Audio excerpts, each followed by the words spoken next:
नीलम चावला जी, नई दिल्ली से। पूज्य महाराज जी, आपके चरणों में कोटि कोटि नमन।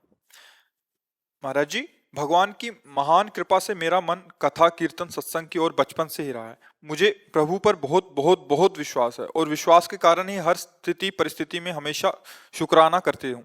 लेकिन इतना विश्वास होने पर भी विषम परिस्थिति में कभी कभी डोल जाती हूँ, घबरा जाती हूँ और कुछ देर बाद अपने को समझाती हूँ, फिर ठीक भी हो जाता है। महाराज जी, मुझे दृढ़ विश्वास दिलाने में मेरा मार्गदर्शन करें। महाराज जी, आपकी अतिशय देखो, कृपा। जब तक अज्ञान रहेगा तब तक इसका कार्य है भगवद विस्मृति कराना, भयभीत हो जाना, विषाद युक्त हो जाना, नाना प्रकार की चिंताओं में फंसाना। इस अज्ञान का कार्य है। जब तक ये जहां भी दिखाई देते हैं अज्ञान के कारण ही है। जब हमें विश्वास है कि भगवान है, जब हमें ये विश्वास है कि भगवान बहुत करुणामय है, जब हमें विश्वास है कि हम भगवान की शरण में हैं, जब हमें ये विश्वास है कि भगवान अपने शरणागत का अमंगल नहीं करते, मंगल भवन है, फिर हमें घबराने की क्या जरूरत है। बहुत अच्छे से समझ लो तो और विश्वास प्रकाशित हो जाएगा। एक माँ अपने बच्चे का अहित नहीं कर सकती, तो समस्त ब्रह्मांडों के पिता प्रभु वही माता है, वही पिता है। वो स्वयं कह रहे सब मम प्रिय, सब मम उपजाए, सब मेरे से प्रकट हुए हैं, सब मेरे बहुत प्यारे हैं। जब भगवान सर्वत्र हैं तो जहां आप हैं वहां हैं। बात मानते हैं आप? जब भगवान सबके हैं तो हमारे भी हैं। जब भगवान मंगल भवन है तो उनका कोई भी विधान अमंगल नहीं कर सकता। भगवान सर्वशक्तिमान है, उनके होते हुए महान ऐश्वर्यवान है। ये मुझे दुखद परिस्थिति प्राप्त हुई है तो जरूर कोई न कोई इसमें मंगल विधान है। हमें दिखाई नहीं दे रहा, हमें लग रहा है कि यह अमंगल है, पर वो है मंगल विधान। परिणाम में जब आप देखेंगे तो आपको मंगल, क्योंकि आप भगवद आश्रित हैं, तो आपको मंगल समझ में आएगा। देखो, रोग हो जाना, धन नष्ट हो जाना, शरीर का कोई अंग भंग हो जाना, या कोई ऐसी बाहरी परिस्थिति बिगड़ जाना, ये हमारे बहुत जन्मों से कर्म है, शुभ और अशुभ। और भगवान का विधान है जो शुभ अशुभ कर्म है वो आपको भोगने पड़ेंगे। भगवान का विधान अवश्य में हो, मतलब निश्चित भोगने पड़ेंगे। फिर भजन का क्या प्रभाव रहा? अगर हमें भोगने ही पड़ेंगे तो आशीर्वाद संतों का क्या रहा? भजन का क्या प्रभाव रहा? भोगने तो पड़ेंगे ही ना। उसको अच्छे से समझो। पूरा स्टॉक लगा हुआ है संचित कर्म का। भजन से, संतों के वचनों का पालन करने से, गुरुजनों की वाणी का पालन करने से पहले वो भस्म होगा जो आपका संचित जमा है। अभी वर्तमान में जो आपके कर्म हो रहे हैं इनमें सुधार होने लगेगा। इनमें जो गलतियां हो रही हैं, क्योंकि आप शरणागत हो, तत्काल आपको दुख होगा, जलन होगी, उतने में ही क्षमा कर दिया जाएगा। अब जब शरीर रचना हुई थी तब उसके साथ पूरे जीवन में निर्णय कर दिया है, इस वर्ष में इतना दुख, इस वर्ष में इतना सुख, ये रोग इस अवस्था में, इस अवस्था में ये विपत्ति, वो पहले से रच गई है। भगवान उस विधान को नहीं काटेंगे। जो कानून हमारे देश का बना हुआ है, ये नहीं कि आप बहुत बड़े पद में हो तो उस कानून को आप मिटा दें। अगर कहीं विशेष पदाधिकारी राष्ट्र का जो है, अगर उससे भी गलती हो जाएगी और न्यायाधीश साबित होने पर उसको भी दंड दे सकता है, क्योंकि कानून नहीं मिटा सकते आप। कानून को आप नष्ट नहीं कर, तो भगवान का बनाया हुआ कानून है। शुभ अशुभ कर्मों को आपको अवश्य भोगना पड़ेगा। भजन और संतों की कृपा का प्रसाद, जो आपका संचित कर्म है वो भस्म कर दिया गया। जो आगे नवीन कर्म हो रहे हैं जिसे क्रियमाण कहते हैं, उनमें सुधार हो, और जो गलतियां होंगी उनको बहुत कम कष्ट वर्तमान में ही देकर, उसे लिखा पढ़ी में नहीं डाला जाएगा, वर्तमान में ही भुगता दिया। अब जो शरीर की रचना हुई है वो भोगना पड़ेगा। तो भजन का फल ये होगा कि आप धैर्य पूर्वक उसे भोग सकते हैं, आप आनंद पूर्वक भोग सकते हैं। यद्यपि बहुत बुरा प्रारब्ध, जैसे इसी शरीर का है, बहुत बुरा प्रारब्ध है ये। अगर हम प्रियाजू की शरण में ना होते, अगर हम भजन ना करते होते तो यही रोग हमारी दुर्गति कर देता, मतलब हम डिप्रेशन में होते। कब तक झेलेंगे? कितने प्रश्न? कोई प्रश्न नहीं है, कोई शिकवा शिकायत नहीं, कोई चाह नहीं। अभी शरीर छूटे या 10 वर्ष बाद छूटे या 10 मिनट बाद छूटे, उसके लिए एकदम तैयार है। क्यों? क्योंकि प्रभु का आश्रय लिया, जो बना उनका भजन किया, तो उनकी कृपा से बल आ गया सहने का। हर परिस्थिति में एक आनंद बना रहता है। ये अंदर की बातें बताई नहीं जाती।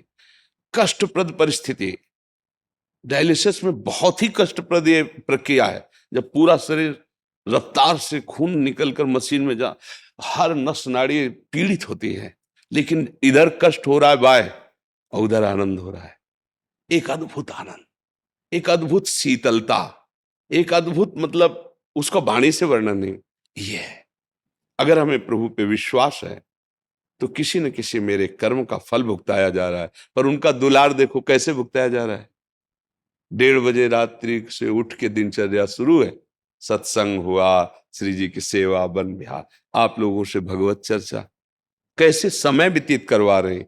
यही अस्पताल में व्यतीत हो सकता है, व्हील चेयर में बैठ के चल सकते, हालत चिंतन खराब, कब तक कब तक, क्या कैसे, क्योंकि ये तो मृत्यु पर्यंत के साथी है, ये ऐसा थोड़ी कि कभी ठीक हो सकता है। अब जितना जीना है भयंकर कर। अब क्या है, अगर भजन ना होता तो बोलो क्या दुर्गति होती। इसीलिए हम कहते हैं, जो आप भजन करते हैं, सतमार्ग में चलते हैं, तो आपको पता नहीं आपका गोदाम भरा है कर्मों का, उससे वो भस्म होगा पहले। आपको जो दुख और सुख के जाल में फंसाने वाले कर्म एकत्रित हैं, उनका नाश होना है, वो किसी और से नाश नहीं होता, वो भगवान की शरण से और भजन से होता है। जो गुरुजन भजन देते हैं तो कटे कर्म बंधन संसारी, संसार में बांधने वाले कर्म बंधन कट गए। कटे कर्म बंधन संसारी, सुख सागर पूरित अति भारी, विधि निषेध श्रृंखला छुड़ावें और निज आलय बन आन बसावें। आलय बन बसत संग पारस के, आयस कनक समान भयम, छूते ही लोहा सोना हो गया। ऐसे ही भगवान उस जीव को भगवत स्वरूप कर देते हैं जो शरण में हुआ। भजन, भजन का फल है, कैसी भी परिस्थिति में हो तुमसे धर्म के सिवा कोई अन्य भरोसा ना हो और तुम दुखी ना हो, अंदर से तुम दुखी ना हो, बाहर से चाहे जैसी परिस्थिति हो मुस्कुरा के निकल जाओ, ये सामर्थ्य, और फिर इस दुखद संसार में आना ही ना पड़े। यह है भजन का फल। तुम्हारी बुद्धि शुद्ध हो, तुम जितेंद्री हो, तुम धर्मात्मा बनो, इससे बड़ी शांति और क्या है। हम समझते हैं रुपया मिल जाए, शरीर स्वस्थ हो जाए, तो हम कर्म ऐसे कर रहे हो, शरीर स्वस्थ है, निंदनीय कर्म कर रहे हो, क्या फायदा ऐसे स्वस्थ शरीर का। खूब रुपया है, गंदी जगहों में खर्चा कर रहे हो, गंदी आदतें, बड़ा क्या फायदा ऐसे रुपया का। पूरा जीवन पशु की तरह व्यतीत कर रहे हो, दूसरे का मांस खा के, शराब पी के, व्यभिचार कर, क्या ऐसा जीवन भैया। अगर धर्म से चल रहे हो, भले सूखी रोटी खा रहे हो, तो आपका आगे जो भविष्य आएगा बहुत प्रकाशमान होगा। गलत चल रहे हो, अंधकार आएगा, सह नहीं पाओगे, पक्का समझो। तो कर्मों का फल भोगना पड़ता है, भजन ही तो कर रहे हैं भगवान के मार्ग में, भोगना पक्का। बड़े बड़े महात्माओं को इसलिए डरो, कोई गंदा आचरण न बन जाए, जिसका परिणाम जब आवेगा, अभी क्या तुरंत परिणाम थोड़ी होता है। तो वो कहते हैं भगवान का क्या तुरंत देना चाहिए, तो हमारे यहाँ कानून भी, भाई मुकदमा चलता है, उसके साक्ष्य प्रकट होते हैं, वही वे प्रमाण है कि अपराधी है, फिर न्यायाधीश, फिर भी उसको चांस दिया जाता है कि आप राष्ट्रपति से प्रार्थना करो, निवेदन करो, अगर वहां से माफ हो जाए तो हो जाए, नहीं तो फिर फांसी। वर्षों लगते हैं। तो हमारा तो बहुत बड़ा हिसाब किताब अनंत ब्रह्मांडों का, लेकिन जिस दिन रजिस्टर सामने आता है वहां किसी वकील की जरूरत नहीं होती, किसी साक्ष्य की जरूरत नहीं होती, फिर जो दुर्गति शुरू होती है, अब वहां कोई देखने वाला थोड़ी होता है दुर्गति का। इसलिए बहुत सावधान रहो और विश्वास करो, भगवान की शरण में हो गए, अब दुख तुम्हें परास्त नहीं कर सकता, पर नाम जप करते हुए चलो। ये अध्यात्म है। देखो भाई, ये पार्थिव बुद्धि से, मलिन बुद्धि से, गंदे आचरण करने वाले की बुद्धि से ये समझ में नहीं आएगा। आपको तर्क वितर्क उठ जाएंगे कि ऐसा कैसे, ऐसा एक ने कहा कि हमें फंसा दिया, देख लो कैसी माया रची, हमें दुख पे दुख देते भगवान चले जा रहे हैं। चलो तुम्हारी बात मान गए, तो भगवान संत रूप में, सदगुरुदेव रूप में तुम्हें मुक्त करने के लिए भी तो है। शास्त्र रूप में तुम्हें मुक्त कर, ये खेल दुखदाई है, इधर आ, ये खेल खेल, मेरे दोनों खेल बनाए, अब तुम आज्ञा ना मानो, मनमानी जाके खेलो तो दुख तो भोगना ही पड़ेगा। और अगर सही पूछो तो अपने आप से अपने आप में खेल रहे हो, किसी को नहीं। आप अपने को जानते नहीं है, इसलिए इस शरीर को मैं मानकर गलत भावना कर लिए। नहीं, आप समझो, चाहे एक चम्मच में गंगा जल ले लो तो गंगा जल, एक टैंकर भर लो तो गंगा जल, और धारा में तो गंगा जल। तुम भगवान के अंश हो ना, तो अंश में पूर्णता है, वो पूर्ण है। वेद कहता है पूर्णमदः पूर्णमिदं पूर्णात् पूर्णमुदच्यते पूर्णस्य पूर्णमादाय पूर्णमेवावशिष्यते। उस पूर्ण से कुछ भी निकाला जाए वो पूर्ण ही होता है। तभी गोस्वामी जी कह रहे जानत तुम्हें हो, जो तुम्हें जान जाता है वो तुम्हें हो जाता था, भगवत स्वरूप हो जाता। क्यों? वो भगवत स्वरूप था, भूल के संसार में लग गया, नहीं तो घट घट में वही रमा हुआ है, दूसरा तो है नहीं। तो अब दो अज्ञानी हो तो तुम दोष देने लगते हो। गोस्वामी जी पहले लिख गए, काल ही कर्म ही ईश्वर ही मिथ्या दोष लगाए। अरे अब क्या करें, भगवान की ऐसी इच्छा थी, क्या करें, वो समय ही ऐसा था, हो गया। और ऐसे ऐसे दैव हमारे भाग्य में, भाग्य मिटाने के लिए आए हो, पशु की तरह भाग्यवश भोगने के लिए नहीं आए हो। ऐसे कर्म करो, ऐसा आराधना करो, ऐसी दूसरों की सेवा करो, ऐसा बुजुर्गों का आशीर्वाद प्राप्त करो कि तुम माया पर विजय प्राप्त करो, अपने नए भाग्य की रचना करो। बिल्कुल सावधान, अपराध बन जाए, गलती बन जाए तो भोगना ही पड़ता है। देखो, हम तुम तो भगवान का नाम जप करते हैं। महाराज दशरथ जी भगवान के पिताश्री होने का सौभाग्य प्राप्त किया। भगवान राम पुत्र बन के आए कि नहीं, पर अनजाने में अपराध बन गया। श्रवण कुमार जी जल भर रहे थे तो घड़े से डुब डुब ऐसी आवाज आई, तो उनको लगा कि कोई हिरन जल पी रहा है। तो शब्द वेद ही बाण संधान करना जानते थे, शब्द जहां है उसी में वेद दें। वो श्रवण कुमार की छाती में लगा। जब वो हा ऐसी आवाज, उनको लगा है तो मनुष्य की आवाज है। नजदीक गए तो देखा ब्रह्मचारी वेश, तपस्वी वेश। वो घबरा गए एकदम, क्योंकि उनका कोई ऐसा लक्ष्य नहीं था ना। अचानक ये गलती हो गई। उनको गोद में लिया, बाहर निकाल के लाए, कहा आप चिंता मत। बोले चिंता नहीं, तो प्राण जा रहे हैं। सीधे हृदय पे लगाए, एक बात की चिंता है, मेरे माता पिता वो कांवर में बैठे हुए हैं, वो प्यासे हैं, आप पानी पिला देना।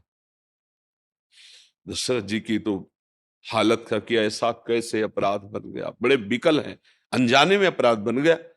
नजदीक गए, अब उनके तो प्राण निकल गए। श्रवण कुमार के जल लेके गए, तो उनका बेटा इतना विलंब क्यों हो गया?